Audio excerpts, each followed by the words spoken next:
Story of my life kali ini akan menceritakan awal mula. Kayaknya ini nih gara-gara kejadian ini makanya gue kalau ngeliat muka Farhan tuh kayak bawaannya gede aja gitu. Ya nggak tahu Farhan siapa, Farhan tuh abang gue. Jadi ini berawal dari waktu kecil, waktu gue SD. Emak gue ini sangat-sangat ambisius orangnya.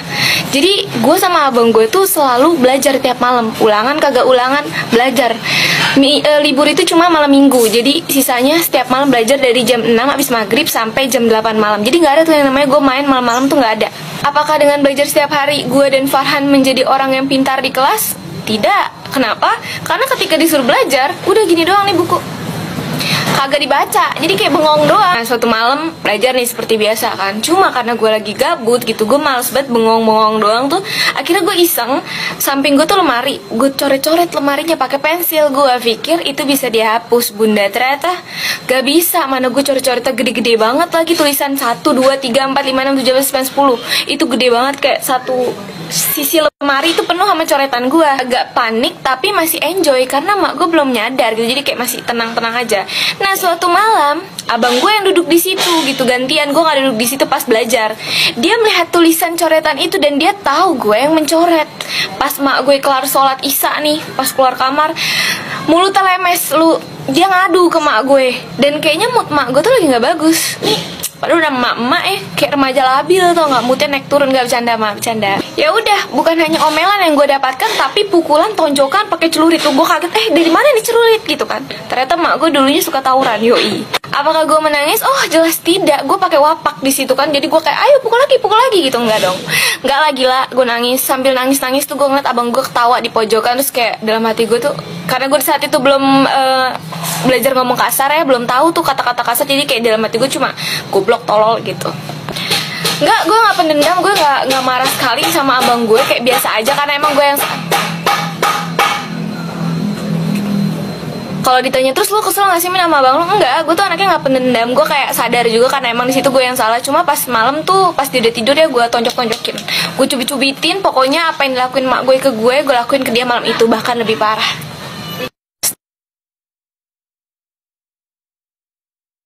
Dulu tuh waktu gue SMP, gue tuh lumayan sering pergi berdua sama mak gue. Jadi paling sering sebenarnya ke mall. Nah, suatu hari ini mak gue minta temenin untuk ke klinik kecantikan.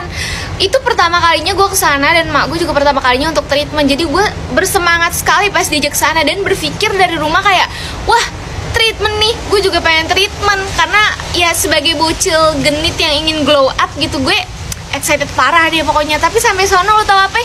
Gue kagak di treatment, cuma mak gue doang. Jadi gue di sana tuh cuma nemenin, ya bener-bener nemenin, nunggu tuh ada kali sejaman lebih. Perasaan hati dongkol, tapi gue nggak berani ngomong pada saat itu. Jadi pas nyampe rumah baru gue bilang, karena gue tahu minggu depan mak gue akan balik lagi ke sana. Jadi gue minta untuk treatment, ikut treatment juga buat minggu depan.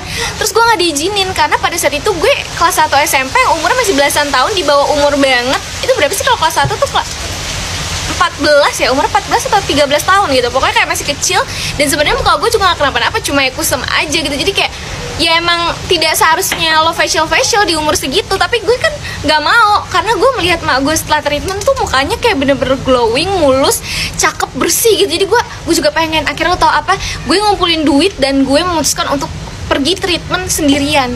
Jadi buat lo semua yang sering nanya kenapa gue berani keluar atau jalan sendirian, ya emang gue dari dulu udah berani. Lu bayangin aja noh, pergi treatment udah pertama kalinya treatment sendirian pula. Tapi gue nggak di tempat mak gue, karena di tempat mak gue mahal.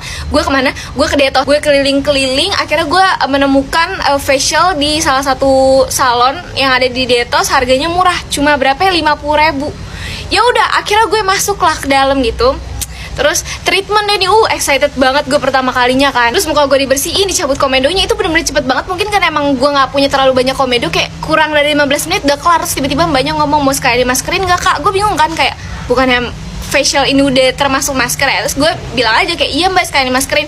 Udah selesai dimaskerin langsung lah bayar. Pas gue bayar, gue inget banget gue cuma bawa duit 80.000, dan gue udah bilang kan harga 50.000 di banner sebelum masuk salon. Pas bayar berapa mas semuanya? Mbaknya nanya, tadi sekali dimaskerin gak kak? Gue bilang iya, totalnya jadi 75.000.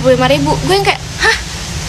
Ini, terus gue bilang kan, oh ini jadi 50.000 tuh beda sama masker? Iya kak, beda. Masker facial 50.000, masker 25.000. Gue yang kayak, masker apaan 25.000? Untungnya duit gue masih sisa goceng, bisa untuk gue naik angkot pulang ke rumah. Sumpah dari situ gue gak pernah bawa duit pas-pasan lagi ke suatu tempat deh.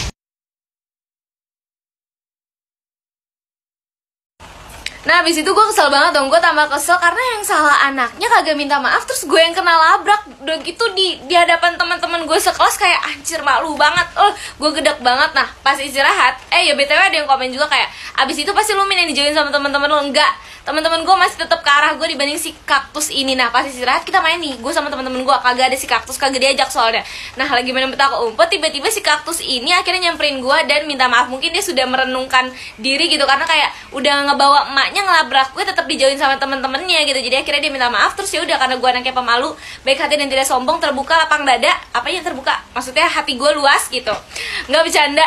Ya udah akhirnya gue maafin, karena kayak ya gue pikir ya udah nggak, sebenarnya nggak parah-parah banget sih masalahnya, cuma kayak gitu doang. Terus akhirnya kita main lagi deh bareng. Dulu pas gue masih SD, gue tuh masuk geng-gengan gitu. Kayaknya gak cuma SD gue doang deh yang bocil-bocilnya. Apalagi pas udah jadi senior nih, kayak kelas 5, kelas 6 SD, pasti buat geng-gengan. Udah gitu saking niatnya ya, geng gue nih bikin nama. Gak cuma sampai situ aja. Jadi gue sama teman-teman gue tiap hari kita penampilannya harus sama. Mulai dari rok di atas lutut nih dilipet, abis itu rambut tuh harus sama banget deh. Hari Senin dikuncir, hari Selasa dikepang, hari Rabu digerai pakai bando, sampai hari Jumat. Terus hari Jumat kan biasanya kalau bocil-bocil SD pada umumnya kan pakai bergo kan. Nah gue sama temen-temen gue nggak mau tuh sama nama mereka semua. Kita pakai kerudung segitiga. Geng gue ini nggak ada nama ketua, cuma ada satu orang yang kalau ngomong kagak ada yang berani bantah. Itu tuh yang tadi tuh yang kayak Senin Selasa harus rambutnya diapain, itu tuh dia nentuin. Jadi kita semua ini nggak ada yang berani ngebantah. Jadi pas dia ngomong, oke besok kita kepang ya, kepang 2, terus kayak oh iya ayo, nggak ada yang berani bantah ya, karena pada takut semua sama dia. Nah suatu hari ada salah satu teman gue yang nyeletuk kayak, kita bikin baju samaan ya, jadi kalau misalnya kita hari Minggu atau hari Sabtu main, kita punya baju samaan gitu. Terus kayak pada mau semua nih. Dan karena pas SD duit jajan dikit, dan harga baju kaos itu kan pasti puluhan ribu ya, nggak mungkin kita ngomong ke emak buat beli baju samaan geng-gengan kan, nggak mungkin. Jadi akhirnya kita memutuskan untuk ngumpulin duit nih tiap hari. Nah ngumpulin duitnya ini ke si orang yang kita takutin gitu. Dia nawarin diri deh kalau nggak salah, iya ke gua aja gitu. Ya udah akhirnya kita ngumpulin nih tiap hari kayak 1.000, 2.000 kayak gitu-gitu. Suatu hari gue balik sekolah bareng sama nih orang yang temen gue nih yang ditakutin sama teman-teman gue yang lainnya, yang ngumpulin duit ke dia. Terus abis itu jajan dulu nih. Pas jajan dia ngomong gini ke gue, ini gue pakai dulu ya uang kalian, nanti gue ganti kok di rumah, gue punya duit, kata dia gitu. Terus gue kayak, oh ya udah pakai aja, orang duit ada di lu juga, kayak lo mau pakai yang penting lo ganti gitu maksudnya. Terus kayak ya udah pakai aja. Dan itu gak cuma sekali, besokannya pas gue pulang bareng sama dia lagi, dia begitu lagi, dan seterusnya. Sering banget dia pakai uang gue sama teman-teman gue itu. Sebenarnya itu nggak masalah sih, karena kayak dia yang megang uang, dia punya uang di rumah, tinggal diganti lagi kalau misalnya dia pakai gitu, asal dia tahu berapa-berapanya yang dipakai. Cuma ini gue sama teman-teman gue udah ngumpulin uang selama 1 bulan lebih, tapi kagak jelas gitu. Setiap gue tanya ke dia kayak, udah berapa uangnya kekumpul, nggak tahu, karena pembukuannya nggak jelas. Terus dia juga kadang suka lupa nyatat gitu loh kalau ada gue atau teman-teman gue yang nabung ke dia, karena kayak kita kan nggak jelas nabungnya, kadang 1.000, 2.000, ada yang bahkan goceng dalam sehari itu. Jadi kayak bener-bener kagak jelas. Ditambah lagi pas setiap gue sama teman-teman gue nanya ke dia kayak, jumlah uangnya udah ada berapa, dia selalu bilang, oh iya gue lupa ngitung besok deh. Dan respon gue sama temen-temen gue udah pasti kayak, oh ya udah santai aja, karena kita semua takut sama dia, nggak ada yang berani ngomelin dia. Terus akhirnya gue berpikir sama temen gue, ini gimana caranya biar uang kita balik, karena nggak akan mungkin kekumpul dan nggak akan mungkin kebeli nih kalau ngumpulinnya ke temen gue ini. Akhirnya gue berdua sama temen gue memutuskan untuk ke rumah si temen gue ini buat ngadu sama emak bapaknya. Kebetulan sekolah gue ini nggak ketat, dan semua teman-teman gue ini bilang kalau si kaktus inilah yang paling belakang, yang otomatis udah pasti dia yang dorong. Cuma karena dia nggak mau ngaku, ya udah akhirnya gue ngediemin nih orang. Gue nggak mau kayak maksa-maksa, ya kan emang gue udah malas bacot karena gue nahan sakit juga. Ya udah akhirnya sampai pulang gue diemin si kaktus ini. Cuma permasalahannya teman-teman gue yang lain ikut ngediemin dia, padahal gue nggak ada yang nyuruh. Sumpah gue nggak nyuruh sama sekali, gue nggak ngehasut buat ngediemin si kaktus ini, karena emang ya sampai gue pulang pun gue juga diem aja, gue nggak terlalu banyak ngobrol sama teman-teman gue yang lainnya. Nah keesokan harinya gue datang lumayan awal.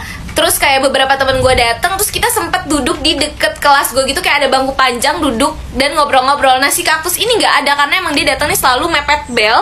Dan mungkin ya kayaknya sih dia ngelihat gue sama teman-teman gue yang lain tuh ngobrol di depan kelas tanpa ada dia, dan dia mengira kalau gue menghasut mereka buat tidak temenan lagi sama dia. Gak lama bel, terus abis itu udah gue sama temen-temen gue masuk ke dalam kelas. Si kaktus sudah duduk duluan, semua teman-teman kelas gue yang lainnya juga udah pada duduk, lagi nunggu guru nih. Guru belum masuk, tiba-tiba ada yang masuk, ternyata ini emaknya si kaktus. Dan lo tau dia langsung nyamperin bangku gue dan langsung marah-marah.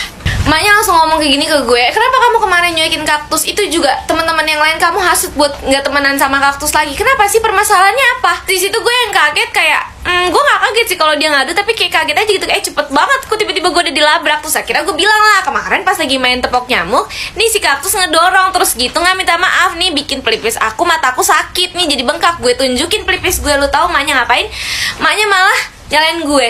Emang ada buktinya kalau dia yang ngedorong? Nggak ada kan? Kamu jangan asal nuduh aja dong. Terus maknya malah ngungkit permasalahan gue sama kaktus yang udah lumayan lama dan udah clear gitu. Jadi emang dulu gue tuh sempat bercanda yang kelewatan. Jadi gue kayak, lu tau gak sih bercanda yang narik bangku gitu? Nah gue tuh narik bangku dan nggak sengaja buat si kaktus ini kayak jatuh gitu. Nah di situ gue udah minta maaf banget ke dia sama ke emaknya. Dan mereka ya udah gitu, ya udah jadulain lagi, udah pakai gini. Dan di situ diungkit lagi sama emaknya kayak, kamu juga kan dulu sempet bercanda yang berlebihan kan gitu, kayak diungkit lagi yang padahal itu udah clear dan gue udah minta maaf. Lo tau gak sih di situ posisinya semua anak kelasan gue udah pada masuk, kayak semua itu pada nengok ke arah gue, semua gue duduk di paling belakang karena suara emaknya juga gede banget. Ya mohon maaf aja nih, gue diomelin di depan kelas, semua orang pada ngeliatin gue masih bocil juga, dan di situ emang gue tuh dulu penakut, jadi kayak di situ gue cuma bisa diem.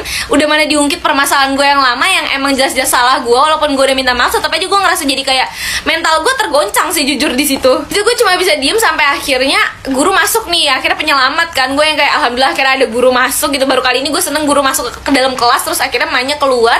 Dan di situ tuh perasaan gue yang kayak malu, kesel, pokoknya semua campur aduk aja karena kayak